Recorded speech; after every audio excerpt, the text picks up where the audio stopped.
நெல்லை கிழக்கு மாவட்ட காங்கிரஸ் தலைவர் ஜெயக்குமார் தனசிங் இன்னைக்கு உவரி அருகே கரைசுத்து புதூர்ல உள்ள தோட்டத்துல சடலமா மீட்கப்பட்டிருக்காரு.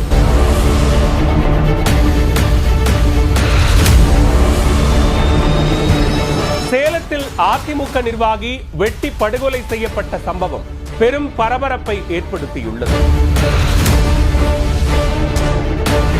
மதுரையில் நாம் தமிழர் கட்சி நிர்வாகி ஓட விரட்டி படுகொலை செய்யப்பட்ட நிகழ்வு அதிர்ச்சியை ஏற்படுத்தியுள்ளது. இந்து மறுமலர்ச்சி முன்னேற்ற முன்னணி மாநில தலைவர் கொலை செய்யப்பட்ட வழக்கில் 6 பேர் கைது செய்யப்பட்டிருக்கின்றனர்.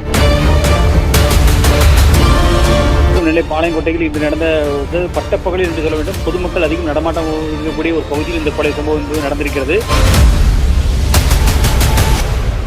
பகுஜன் சமாஜ் கட்சியின் தமிழ்நாடு மாநில தலைவர் ஆம்ஸ்ட்ராங் சென்னை பெரம்பூரில் உள்ள தனது வீட்டின் அருகே கடந்த வெள்ளிக்கிழமை மாலை வெட்டி படுகொலை செய்யப்பட்டார்.